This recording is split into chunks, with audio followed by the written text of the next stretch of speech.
مساء الخير على كل مستمعين قصص رعب على رعب طول اليوم. وصلنا ل 2000 مشترك، الحمد لله. صراحة أنا عايز أوجه شكر خاص للشخص اللي داس سبسكرايب ساعة لما كنا الشانل 1999. ففضلت كده كتير، يعني القصة نزلت وناس شافتها، فاستغربت ان ليه يعني مفيش حد خالص، مفيش ناس جديدة خالص شافت الشانل.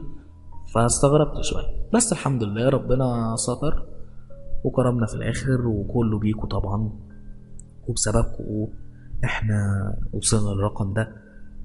دول الثانيتين بتوع الشخص اللي انا معرفش هو مين اللي داس وخلانا 2000 مشترك. ان شاء الله لما اوصل ل 1000 تانية هعمل نفس الريكورد ده. بالنسبة بقى للناس بتاعتنا اللي متعودة علينا، منورين. بقالنا مع بعض حوالي سنة سنتين، باين سنة ونص، ايا كان. كنت عايز يعني مش افكركم بحاجة، بس انا بحاول الايام دي اخترع رعب جديد غير اللي احنا اتعودنا عليه خالص، بخلاف القصص الحقيقية اللي انا الفترة دي هقولها. بس اللي جاي بإذن الله هيكون أحلى وأحسن، تغيير كامل بإذن الله في تقاليد الرعب عامة. يعني اللي أنا هقدر أعمله هعمله.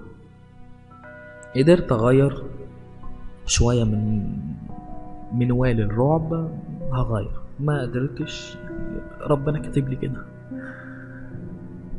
بجد أنا مبسوط إن حضراتكم معايا، بوجه كلمة شكرا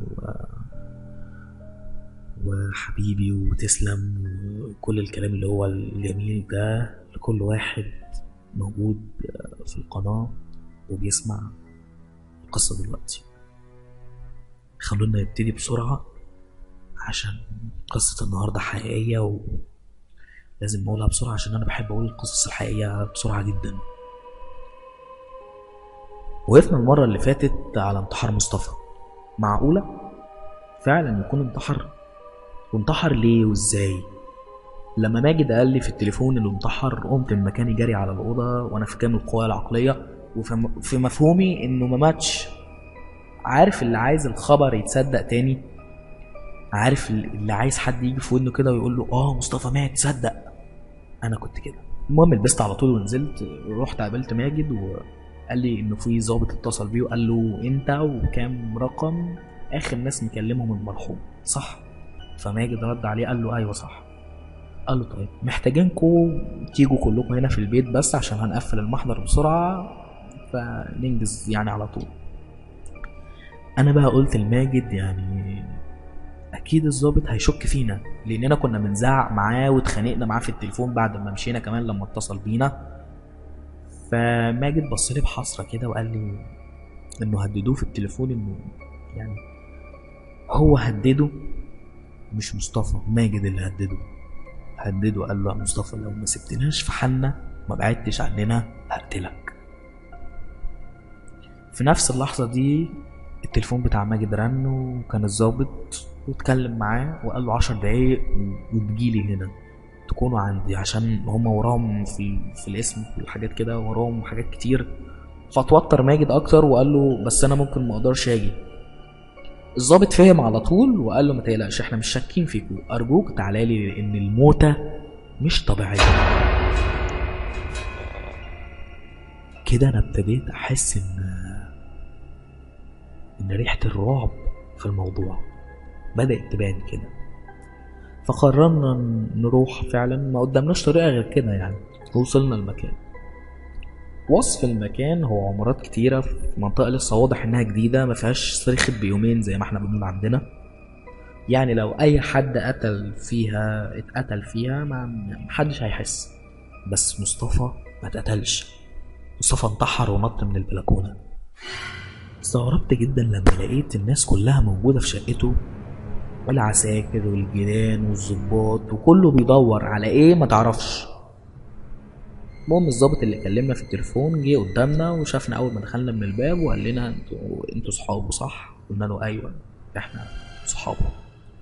فقال لنا معلش اتفضلوا معايا في البلكونه من بدايه الجريمه. اتحركنا انا وماجد ما بين الحطام بتاع الازاز اللي في البيت. كل الازاز اللي في البيت يعتبر متكسر.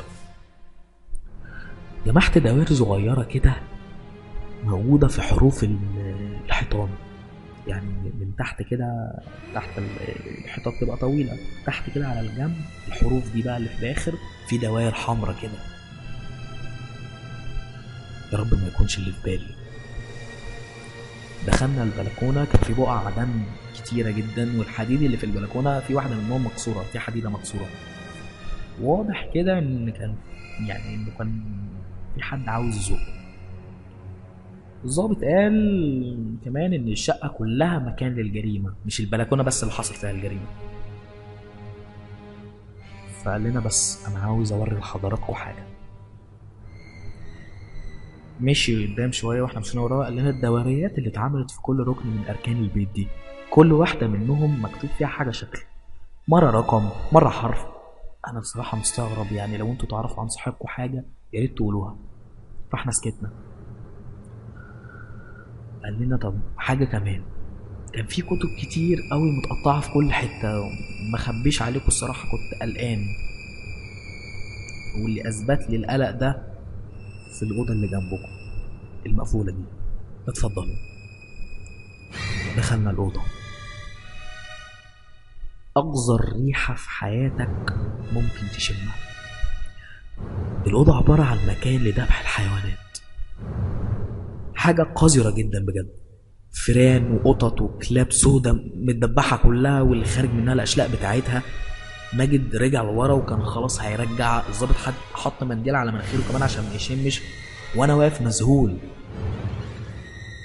حيطان الاوضه مش عارف لونها، بجد مش عارف لونها، لون غريب، هو اخضر وفي حاجات سودا كده في النص. لون الخضار المسود ده اكيد حد عارفه. المهم مش في كده، المهم في الخطوط السودا اللي كانت في النص.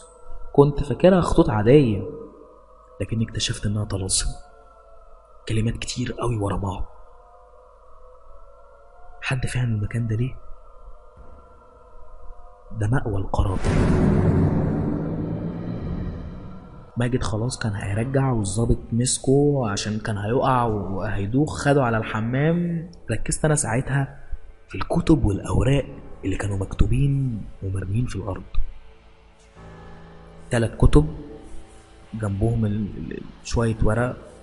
خدت الكتب والورق ده في شنطة الشغل اللي كانت معايا من غير ما اي حد يحس. الورق حطيته في جيبي، وال3 كتب حطيتهم كانوا 3 وال3 كتب حطيتهم في الشنطة.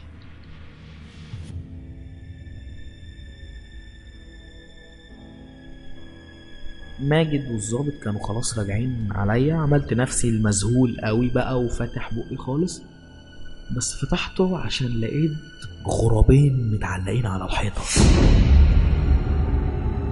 الظابط ما لاحظش الغرابين دول خالص غير لما انا شفتهم. لنا كفايه كده عليكم وعليا انا كمان. وقفنا في اوضه تانية كده اللي هي قصاد الاوضه بتاعت مأوى القرابين دي، مرسوم فيها بقى خطوط من قرون الشيطان ونجوم خماسيه كتير جدا. المهم الظابط اتكلم وقال لنا ما اخبيش عليكم، احنا ممكن نأيد القضيه ضد مجهول. كل الادله هنا تشير ان المخلوقات التانية او الجن والعفاريت هي اللي عملت فيه كده، بس اللي ممكن يخلي القضيه تطول شويه ان في اثار ايد على رقبته، يعني كان في حد بيحاول يخنقه وهو اللي زقه، احتمال. اما بالنسبه لكتب التحضير والمخطوطات الخطيره اللي هنا دي هيتم مصادرتها تماما، ولازم محدش يعرف بيها خالص. انا كنت جايبكم بس عشان اشوف عندكم في دليل يوصلنا للحقيقه، حصل اي حاجه. بدأ ماجد يقول حاجات مش مهمه خالص وانا سرحان في الاوضه، بسمع حاجات بتتكلم بس مش فاهمها. حد بيقول طلاسم.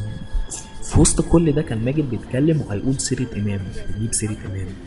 أنا مش عايز سيرة إمام تيجي في شبهة ممكن تكون عليه، وهتبقى عليه لأنه كان متخانق معاه وضربه. قطعتهم في الكلام وقلت لماجد أنا مش مرتاح للمكان ده، أنا قلبي مقبوض وعايز أمشي. فالظابط بصلنا شويه كده وقال لنا طيب ماشي خلاص، هتكتبوا بس اقوالكم وهتمضوا عليها وتسيبوا ارقام تليفوناتكم معايا، لو احتجتكم في القضيه هتصل بيكم. عملنا اللي هو قال عليه ونزلنا وفتحنا العربيه وقعدنا جواها، فتحنا التكييف واحنا عاملين مش قادرين، عاملين نحاول ناخد في هوا تاني غير اللي احنا شميناه فوق، عمالين ننزل عرق ومش قادرين من نفسنا، عايزين نطلع كل الريحه اللي شميناها فوق دي. بصلي ماجد وقال لي جبت الحاجه؟ قلت له طبعا، هي دي تفوت عليا؟ خد اهي. الكتب دي المفروض بتاعتنا احنا التلاتة، هيكون فيها الاوامر اللي لازم نعملها. كان اول امر نقتل امام. منوال القصة اتغير صح؟ انتوا لحد دلوقتي مش عارفين مين الطيب ومين الشرير، مين اللي كان فعلا يستحق التوبة ومين اللي التوبة نفسها رفضاه. ماجد قطعني وانا سرحان في كلامي وقال لي تفتكر امام فين دلوقتي؟ قلت له اكيد في الشغل يعني. واحنا قاعدين اتصل بينا، ردينا عليه وقلنا له ان كتابه معانا. قال لنا طيب انا مستنيكم في المكان اللي اتفقنا عليه، بس خلصوا بسرعه عشان الحته دي مقطوعه ما فيهاش اي حد ولا عربيات حتى. كده الناس اللي بتسمعنا دلوقتي حست ان في جزء ضايع منكم صح؟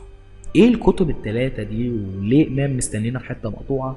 وليه مكتوب في الكتاب بتاع ماجد انه يقتل امام؟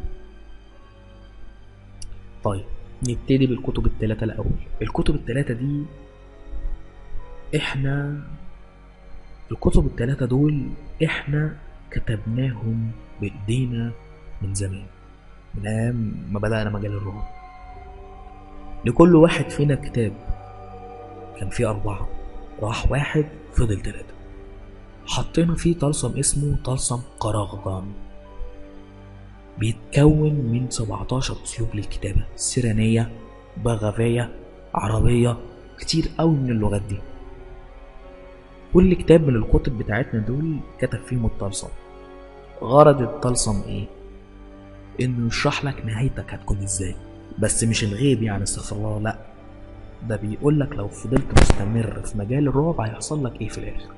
لكل واحد مننا امر ينفذه او ما ينفذهوش براحته زي ما هو عايز، يعني زي لعبة ويجا كده، بس الفرق اننا بنبقى يعني عاملين الكتاب ده في ورق ولمينه كده وبنحطه في غلاف.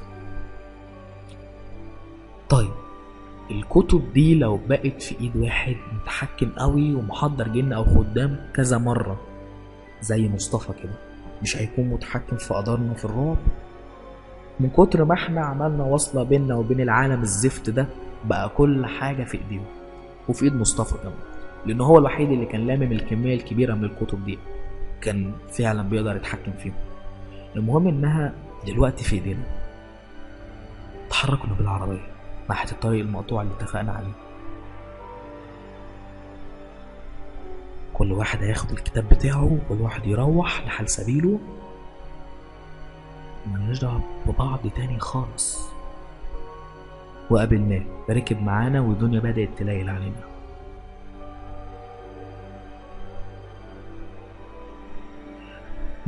خلاص بقى يا جدعان، اخيرا هنخلص من القرف ده كله. عندك حق، احنا فلتنا منيهم زي ما هما بيقولوا. يا جماعة ما بجد انا مش فاهم انتوا ازاي فرحانين كده واحنا لسه في حاجة بتطاردنا. انا معاك اننا لسه ما خلصناش، بس يعني اهو في فرحة شوية. يا جدعان انا مش قصدي كده، انا قصدي ان مصطفى ما ماتش كده من فراغ. قصدك ايه؟ ماهر ما نكدبش على نفسنا، خدام خروق ما سابوناش في حالنا الفترة اللي فاتت دي والفترة بعد ما خلفنا بالظبط، ولو كنا استنينا وما عملناش حاجة كنا هنخسر العيلة بتاعتنا كلها.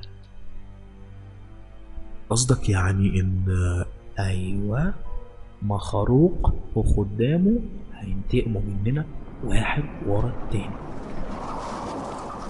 ايه خلي بالك في ايه؟ في حاجة عدت ناحيتنا كده كأنها دخلت جوه العربية. ماهر أنا حاسس بحاجة. في إيه يا جماعة؟ طب وقف العربية يا ماهر، وقف العربية. انت مجنون يا ابني؟ انت عايزهم يصطادونا ولا ايه؟ وقف يا ماهر. ماهر أنا ما بهزرش، دماغي هتتفرتك. ماهر وقف. هتموتوا كلكم. مخرس ماشياك. لوريس. فضل ينادي بأصوات كتيرة جدا وأنا في العربية فقدت التحكم فيها بسبب إنه حط الكتاب على وشي. فالكتاب عمل حاجة زي عرض الفيلم كده. كنا احنا مقتولين وشكل أجسادنا متعفن جدا. دوست على الفرامل جامد وانحرفنا عن الطريق ونزلنا في غيط ذرة.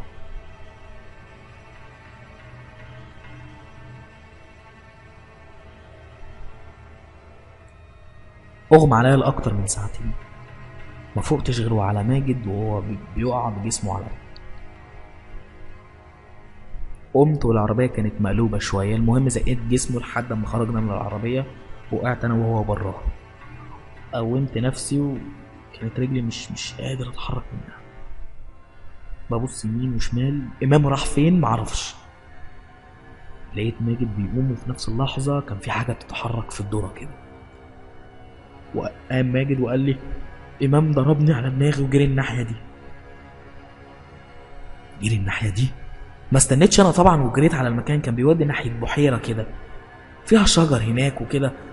ماجد كان لسه بيفوق عشان يجري ورايا. كنت بجري وانفاسي مش قادر امسكها، لسعه البرد اللي كانت ماسكه في جسمي دلوقتي مش قادر. من الاصوات والعويل بتاع الكلاب ما بيسكتش، فقدت التوازن بتاعي ووقعت بره الغيط.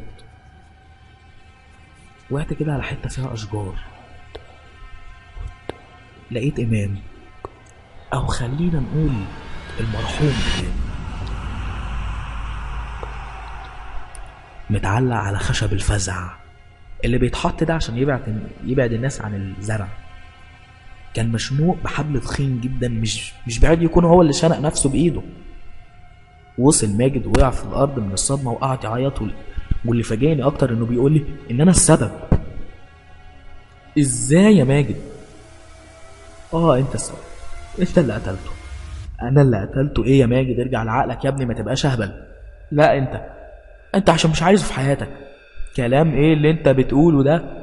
فاكر اليوم اللي انت قلت له فيه هقتلك لما خد منك البنت اللي كنت بتحبها؟ هددته صح؟ لا، ما تهربش من الماضي يا ماهر. كنت متغاظ منه ووعدته انه لو في فرصة جات لك هتقتله مهما طال الزمن. يا ماجد بلاش التخلف ده. بتعمل ايه؟ ماجد كان بيطلع من ظهره سكينة وكان بيحاول يقتلني بيها، لكنه وقعني على الأرض وأنا كنت خلاص على وشك الموت. لكن حصل شيء خلانا نقف. جثة إمام اتحركت. قربنا منه وهو عمال ينزل دم، وإمام مش قادر. الدم بينزل من بقه، بيطلع صوت ضعيف جدا وبيقول مش هو اللي قتلني، ده مخ. ما قدرش إمام يتكلم تاني، روحه كانت فوق. بصيت تحت رجليه عشان ألاقي الكتب الثلاثة بتوعنا، وكتابه كان موجود، كان عليه دم كتير جدا. مسكت كتابنا أنا وماجد، مسكت ماجد من إيده وهو ماشي عشان اديله كتابه. شد بإيده مني وبصلي وقال لي زي ما أنت وعدته بالموت أوعدك إنك مش هتكمل أنت كمان. يا ماجد اسمعني بس. سابني ومشي عكس طريقي، معرفش هيروح ازاي. حتى قررت ان انا هرجع لوحدي، هحاول اطلع العربية من الزرع، وطلعتها الحمد لله وروحت بيتي. انا عايز انام، مش طايق اسمع كلمة من اي حد. ابني كان بيجري من ناحية الأوضة اللي كنت مخبي فيها الكتب، وللأسف انا ما قدرتش اوقفه لاني وقعت من طولي. صحيت لقيت مراتي جنبي وانا على السرير، والدكتور كان موجود كمان. قال لها انه هبوط حاد في الدورة الدموية، ظهر انه كان مرهق شوية. غمضت عيني، عرفت اني هستريح شوية. فعلا انا محتاج للراحة. صحيت على صوت خروشه جنبي وصوت حاجه بتقع كل شويه. فتحت عيني ومش شايف قوي لان الدنيا كانت ضلمه جدا. من وسط الضلمه دي لقيت حاجه حدفت كتاب في وشي. ما خدتش نفس من الكتاب اللي اتخبط في وشي ده وظهرت جثه امام قدامي، عينيه نازل منها دم، الجاكيت اللي كان لابسه عليه دم برضك، من اول راسه لجزمته دم. واقف وبيبص لي وفي الابتسامه المرعبه دي.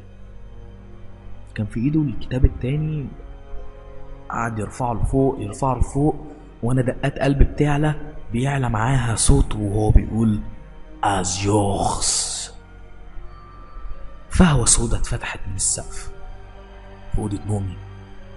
بدأت تنزل حيوانات قليلة، مرة فار، قطة صغيرين، بقت كلب، بعد كده بقت كلاب، فراخ، خنزير. كل ده كان بينزل عليا زي الصخر. انا بحاول اعافر. قمت اتخضيت من النوم وانا عرقان جدا وبنهج بطريقة مش طبيعية. الكتابين كانوا جنبي، فتحت الاتنين وملقتش فيهم اي حاجة، فاضيين، مش زي ما كانوا مليانين زي الاول، كان مكتوب فيهم حاجات كتير جدا.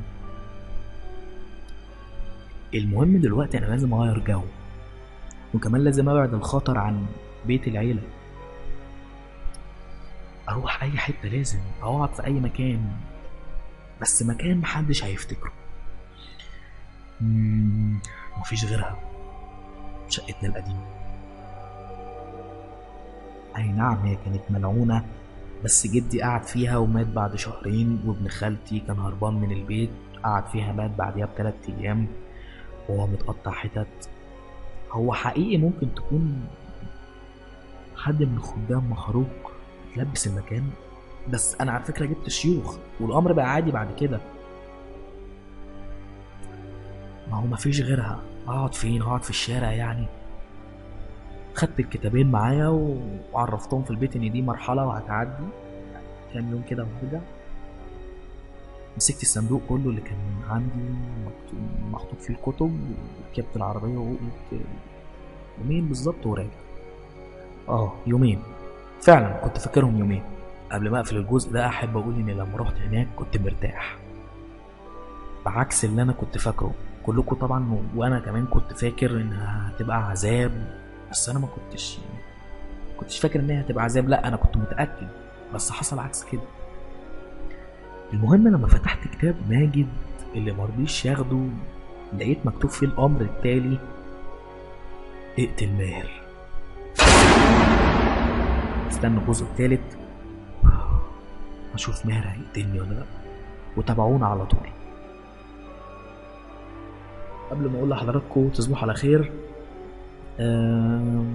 اسف ان الجزء ده صغير، بس انا ممكن اقعد يعني بكره مش هعرف انزل الجزء التالت، بعده باذن الله. وممكن النهارده وبكره اكون خلصت الجزء التالت وهرفعه يكون كبير بقى، هي يعني محطوط فيه حاجات كتير، بس التفاصيل دي كانت لازم تتقال قبل الجزء الكبير اللي هيخش فيه ماهر وماجد. الحلقة اللي جاية هتعرفوا قد ايه احنا ممكن نضعف في اي وقت، وقد ايه برضك مهما كان الضغط اللي علينا والحاجات الكتير اللي موجودة في حياتنا تأثر على اننا نقتل حد، وربنا بيغفر لنا في الاخر. تصبحوا على خير واشوفكم بكره.